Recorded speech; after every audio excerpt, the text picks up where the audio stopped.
Hello everyone, আসসালামু আলাইকুম। আজকের এই ভিডিওতে আমি আপনাদের শেখাবো কিভাবে আপনারা এই বিটগেট অ্যাকাউন্ট তৈরি করবেন। তো আবার অনেকে আছেন এই বিটগেট অ্যাকাউন্ট তৈরি করার সময় এই প্রবলেমটা ফেস করেন। তো আপনারা এই প্রবলেমটা কিভাবে সলভ করবেন এই ভিডিওতে দেখাবো। তো আপনারা চলে যাবেন আপনাদের প্লে স্টোরে। তো প্লে স্টোরে চলে যাওয়ার পরে আপনারা এখানে সার্চ বক্স দেখতে পারবেন।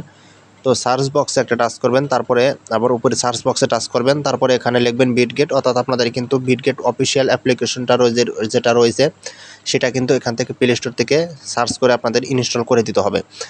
তো এই বিটগেট অ্যাকাউন্ট খোলার জন্য আপনাদের আরেকটা অ্যাপস প্রয়োজন হবে, সেটা হলো একটা ভিপিএন। তো আপনারা এখান থেকে লিখবেন সুপার ভিপিএন।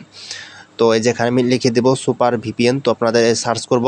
তো আপনারা এই সুপার ভিপিএন লিখে সার্চ করার পরে যেখানে আপনারা এই যে দেখতে পারবেন সুপার ভিপিএন, তো আপনাদের অবশ্যই কিন্তু এই সুপার ভিপিএন আপনাদের অবশ্যই ইনস্টল করতে হবে, না হলে কিন্তু আপনারা এই বিটগেট অ্যাকাউন্ট খুলতে পারবেন না। তো আমি এখান থেকে ওপেন করে দেব। তো ওপেন করার পরে এখানে কিন্তু আপনাদের এখান থেকে লোডিং হবে, তারপরে আপনারা এরকম দেখতে পারবেন। তারপরে আপনারা উপরে একটা আইকন দেখতে পারবেন, এরকম একটা লোগো দেখতে পারবেন। তো আপনারা এখানে একটা টাচ করবেন। তো আপনারা এখান থেকে আপনারা দেখতে পারবেন কানাডা। তো আপনারা অবশ্যই কিন্তু এই যে কানাডাতে কিন্তু একটা টাচ করতে হবে। তো কানাডাতে টাচ করার পরে এখানে দেখতে পারবেন কানেক্ট অপশন। তো আপনারা কানেক্ট অপশনে টাচ করবেন। তো আপনাদের এখানে একটু কিন্তু দেরি করতে হবে। তো দেখতে পাচ্ছেন কানেক্ট হয়ে গেছে। তারপরে আমি চলে যাবো আমার বিটগেট অ্যাপ্লিকেশনে। তো আমরা বিটগেট অ্যাপ্লিকেশনে চলে যাব। তারপরে আপনারা দেখতে পারবেন কন্টিনিউ অপশনে। তো কন্টিনিউ অপশনে টাচ করব। তো কন্টিনিউ অপশন টাচ করার পরে এখান থেকে দেখতে পারবেন গেট স্টার্ট নামে একটা অপশন রয়েছে। তো আপনারা এই গেট স্টার্ট অপশনের উপরে একটা টাচ করে দেবেন। তো আমি এখান থেকে গেট স্টার্টে টাচ করব। টাচ করার পরে এখানে দেখতে পারবেন মোবাইল নাম্বার। তো এখানে যদি থাকে তাহলে আপনারা অবশ্যই ইমেলে দিয়ে দিবেন। তারপরে এখান থেকে আপনাদের ইমেলটা এখানে বসিয়ে দিবেন। তো আমি এখান থেকে একটা ইমেল বসিয়ে দিলাম। তারপরে এখান দেখতে পারবেন পাসওয়ার্ড, এই যে পাসওয়ার্ড। তো আপনারা এই যে এখান থেকে একটা পাসওয়ার্ড দিয়ে দিবেন। তো পাসওয়ার্ডটা আমি দিয়ে দিলাম। তারপরে এখানে আপনারা নিচে লক্ষ্য করবেন, এখানে কিন্তু একটা ফাঁকা বক্স রয়েছে। তো আপনারা এই ফাঁকা বক্সের উপর একটা টাচ করবেন।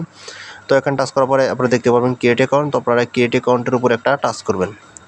তো ক্রিয়েট অ্যাকাউন্টটা টাচ করার পরে এখানে কিন্তু একটা ক্যাপচা চাইবে। তো আপনারা এই ক্যাপচাটা অবশ্যই কিন্তু আপনাদের পূরণ করতে হবে। তো আপনারা দেখতে পাচ্ছেন এই ক্যাপচাটা, তো আপনারা উপরে একটু লক্ষ্য করবেন, দেখতে পাবেন এখানে কিন্তু কয়েকটা হাত রয়েছে। তো এই কয়েকটা প্রথমে যে হাতটা রয়েছে সেখানে কিন্তু একটা টাচ করতে হবে।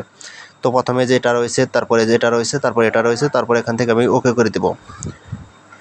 তো ওকে করে দিলাম। তো ওকে করে দেওয়ার পরে ভেরিফিকেশন সাকসেসফুল হয়েছে। তারপরে এখানে দেখতে পাচ্ছেন একটা কিন্তু আমার আমি যে ইমেলটা দিয়েছি সেই ইমেলে কিন্তু একটা ভেরিফিকেশন কোড গিয়েছে। তো আমি এখান থেকে সেই মেলটা ওপেন করব। তো দেখতে পাচ্ছেন এখানে কিন্তু আমার ভেরিফিকেশনটা কোডটা এসেছে। তো আমি এখান থেকে ভেরিফিকেশন কোডটা কপি করব। তো কপি করা হয়ে গেলে তারপরে এখানে আমরা ভেরিফিকেশন কোডটা কিন্তু এখানে অবশ্যই বসিয়ে দিবেন। তো এখানে 5টা লেখা রয়েছে, 5টে টাচ করলেই কিন্তু ভেরিফিকেশন কোডটা বসিয়ে যাবে। তারপরে আপনারা যে এখানে একটু এরকম লোডিং হতে পারে, তো চিন্তা নাই, তারপরে লোডিং হলেই কিন্তু আপনাদের এই অ্যাকাউন্টটা কিন্তু খোলা হয়ে যাবে। তো দেখতে পাচ্ছেন এখানে কিন্তু আমার অ্যাকাউন্ট ক্রিয়েট হয়ে গেছে। তো এখান থেকে কিন্তু আপনাদের এখন ভেরিফাই করতে হবে অ্যাকাউন্টটা।